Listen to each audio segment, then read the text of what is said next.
dire que 4 épisodes de 45 minutes, putain, je suis même pas allé au bout. Générique. 3, 4.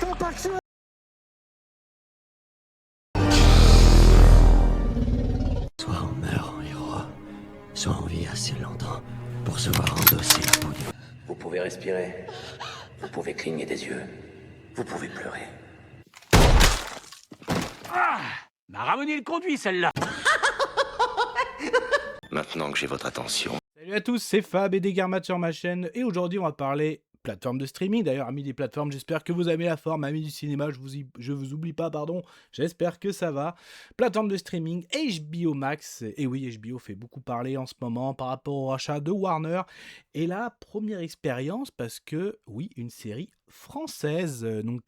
Je sais, beaucoup, les séries françaises ont arrêté. Moi, je reste ouvert. Et puis en plus avec le côté HBO, je dis pourquoi pas, parce que je trouve quand même que c'est assez quali, hein, sur, cette plateforme. Là, en plus, 4 épisodes, à ce que justement on se concentre sur les 4 épisodes pour pas trop s'étendre et faire vraiment, quelque chose. Bon, bah, je parle en gros, bah, mais Fab, de quoi tu parles? Excusez-moi. Bon après si vous avez vu, la miniature, le titre, oui, on parle bien de Belphégor. Donc, d'ailleurs, c'est disponible aussi sur HBO, hein, sur HBO Max. Il y a aussi le film, voilà, bien sûr, hein, donc tiré du roman, donc apparemment le fameux fantôme du Louvre. Après, en plus, avec un casting avec des gens qu'on connaît bien, donc Vincent Elbaz, qui joue le rôle d'un peu de l'ancien flic, maintenant, on va dire, directeur de la sécurité du Louvre, en plus par rapport à l'actualité. Donc on a Cadmerade qui joue le rôle aussi de notre héroïne. Et d'ailleurs, notre héroïne, Chirine Boutella, donc est-ce que c'est la sœur, tiens, de Sophia? Dites-le moi en commentaire, bien sûr. Donc on retrouve aussi Or Attica, qui, directrice du Louvre. Donc OK. Et donc, pour, résumer, en gros, notre Chirine joue le rôle de Hafsa. Donc Hafsa, qui est fraîchement, 3 semaines, qui vient d'être embauchée, au Louvre, donc elle est restauration, d'art et elle va être victime, après une soirée, dans le Louvre, hein. Il y avait une soirée où elle avait fait notamment une rencontre, et ben il va lui arriver plein de choses comme des blackouts, des flashbacks. En gros, elle va même se retrouver à avoir volé un fameux masque qui va se retrouver chez elle, mais elle se souvient de rien. Et donc, elle va mener l'enquête à savoir mais qu'est-ce qui lui arrive. Et puis, on va retrouver d'ailleurs qu'elle n'est pas la seule concernée, même notre Vincent Elbaz qui joue le rôle de Joseph. Pareil, lui aussi, comme des vieux démons qui reviennent. Donc, qu'est-ce qui se passe? Et en plus, on sait on le sait très vite qu'une personne va se faire enlever.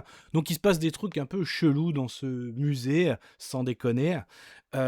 Et donc après, bah, moi, je vous avoue, je m'ennuie un peu devant, quoi. Donc, je me suis arrêté à la moitié. Voilà. Donc, dites-le moi en commentaire, ceux qui sont allés au bout. Parce que déjà, le premier épisode, 45 minutes, ok, ça te met le contexte. Bon. Ensuite, le deuxième, le fameux, les blackouts, tout ça. Mais je trouve que le cliffhanger, tout ça, même tu vois, Vincent Elbaz, j'adore cet acteur. Là, je le trouve, déjà, il était très robot le premier épisode, là. Oui, bonjour, qui êtes-vous? Voilà. Même là, le fait de le voir torturer, c'est. Je sais pas. Pourtant, en plus, ils ont l'habitude de se donner la réplique. Ils ont déjà travaillé ensemble entre Vincent Elbaz et Or Attica. Mais là, non, là, je m'ennuie. Je rentre pas du tout dans l'intrigue. Donc, bah, j'ai préféré m'arrêter là. Mais d'ailleurs, par rapport au masque, je vais pouvoir dériver là dans la vidéo qui sortira demain sur la saison 2 sur Netflix de Tomb Raider, la légende de Lara Croft. Et ouais, j'avais pas accroché du coup à la saison 1. J'ai donné une chance à la saison 2 et je regrette pas. Et là aussi, ça parle de masque. Bah du coup, si vous voulez voir ça, bah retour demain. Faut s'abonner, hein, c'est mieux, comme ça avec la petite cloche vous avez la notification, n'hésitez pas à liker, ça fait toujours plaisir. Mais en tout cas pour moi, pour Belphégor, je me suis ennuyé, je suis pas allé au bout. Donc ceux qui sont allés au bout, n'hésitez pas à me dire dans les commentaires, est-ce que ça vous tente? Est-ce que ceux qui ont déjà vu le film aussi, est-ce que ça vaut le coup? Pourquoi pas, mais là j'ai passé mon chemin et je suis parti à l'aventure avec Lara Croft. Je vous raconte ça, c'est pour demain. Kenavo. je vous souhaite une agréable soirée. Désolé pour le bordel. Au revoir.